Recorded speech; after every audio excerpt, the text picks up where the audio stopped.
بەڵێ میرەبان دەچینە لای تەوەری سێمی گفتوگۆکانی ئەمڕۆمان. هەڵبەتە لە ئێستادا حکوومەتی هەرێمی کوردستان بەردەوامە لە کارەکانی بۆ ڕێخستنەوە و دانانی سیستەمی باج، هەروەها لە ئێستاشدان بڕیاری داوە باج لەسەر ئەو پزیشکانە دیاری بکات کە نۆرینگی تایبەتیان هەیە. هەڵبەتە ئێمە دەپرسین تا چەند دیاریکردنی باج لەسەر پیشەکان کاریگەری دەبێت لەسەر ئابووری و وڵاتان. بۆ ئەمەش ئێمە ئەمڕۆ لە ستۆدیۆکانمان لە شاری سلێمانی هەڵبەتە لە ستۆدیۆ لە ئێستادا مامۆستایەت لەگەڵمان ئامادەیە وەڵامی بەشێک لە پرسیارەکانمان ئەداتەوە. مامۆستای سڵاو لێ بێتبانیت باش. سڵاو لێوەش بانیوەش باش. سپاس.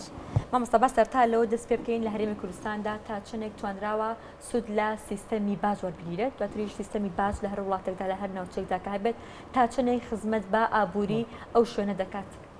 ئامانج لە دانانی باج چییە؟ دوو فەلسەفەی لە پشتەی چیان عەدالەتە، یەکسانی دادپەروەریە و یەکەشیان وەرگرتنی داهاتێکە بۆ حکوومەت بۆ ڕایکردنی کاروبارەکانی. ئایا باج تا چەند لە هەرێمی کوردستان سەرکەوتوو بۆ یاخود نا کوردستان وەک عێراق وەک ناوچەکە و وڵاتانی عەرەبی لە سیستمی بازدا سیستمێکی دواکەوتووە، سیستمێکە بۆ جۆرەی کە خەڵک ڕازی نیە لێی لەبەرەوەی عەدالەتی تیا نابینرێ لە ڕووی یەکسانی و دادپەروەریەوە، چونکە ئێمە باج چەندین جۆرمان هەیە. باجمان هەیە تەساعودی، واتە بەپێی داهات هەتاکو داهاتی کەسەکە کۆمپانیاکە سەرمایەدارەکە زیاد کە باجی لەسەری زیاتر دەبێت، واتە فەرقی هەیە لەگەڵ کەسێکە کە داهاتی نزمە یاخود کەمە. باجمان هەیە لەسەر فرۆشتن، هەتا کۆمپانیاکە بەرەمهێنەکە زۆرتر بفرۆشێ باجی زیاتر دەدا بە حکوومەت. ئەمانە وا لە خەڵک دەکات نەعەدالەتی ببینێ لە ڕووی باج و پێدانی باج و وەرگرتنی باج و لەلایەن حکوومەتەوە.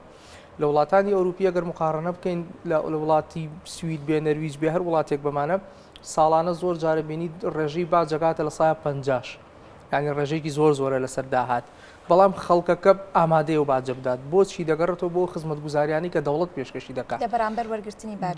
لە بەرامبەر وەرگرتنی باج دەزانێت پارەکەی بە خەسار نەچووە، حکوومەت کۆمەڵک خزمەتگوزاری پێشکەش کردووە کە دڵخۆشە بە پێدانی باجەکە، کێشەی نییە.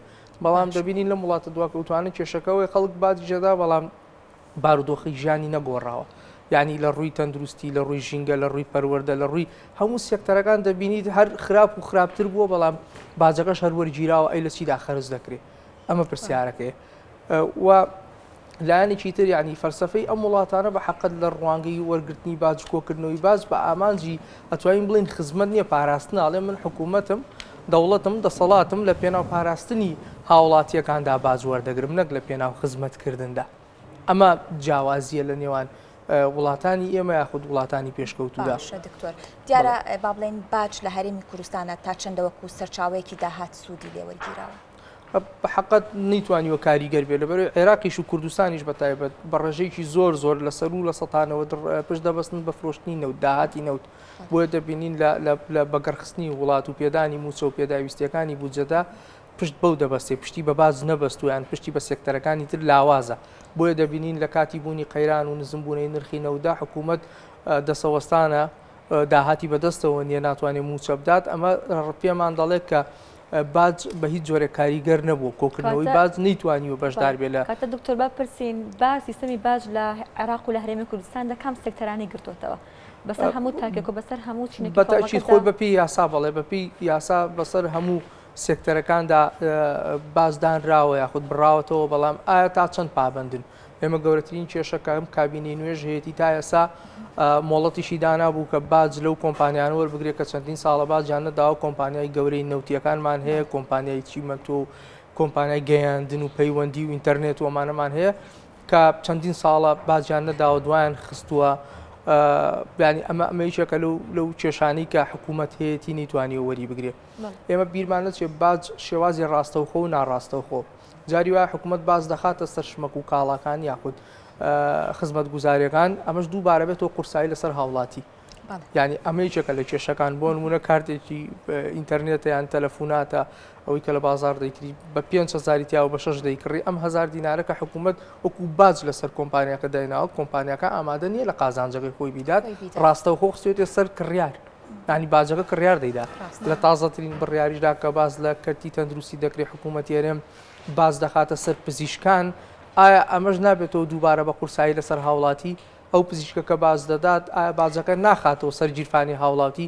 چونکە باز لەوە دەکات ئەو پزیشکانی کە بۆ نەشتەرگەری لەگەڵ نۆرینگەی تایبەتی لە کوردستاندا ئەوەی کە لە سندیکای پزیشکان من لە سەری خوێنمەوە 8,000 پزیشک هەیە 2500 لەو پزیشکانە نۆڕینگەی تایبەتی خۆیانیان هەیە ئەمانە حکوومەت دەڵێت لە سەری ساڵی تازەوە واتە لە مانجیەکی 2022 دەبێت هەموو فایلیان کرد بێتەوە دۆسەی باجیان کرد بێتەوەوانێ لە دایری باج و باج بدەن بەپی ئەو خزمەت گوزاریانی کە پێشکەشی هاوڵاتی دەکەن لە نۆڕینگەکان و لە نەشتەرگەری تایبەتدا بەڵام پرسیارەکە ئەوەیە ڕوون نییە زانیاریەکە ئەمیش وەکو باجی سەر کارتی پەیوەندیەکان دووبارە چێتەوە سەر جیرفانی هاوڵاتی یانێمە کارەساتەکە لێرەدا لە کاتێکا باجێکدا ئەندێت لەسەر با بڵێن نۆرینگەکان یاخود ئەوەی باست کرد لەسەر کارتی پەیوەندیەکان دادەندرێت ئەم باجدا ئەندێت لەگەڵ ئەو یاسایی کە دادەندرێت بۆ وەرگرتنی باج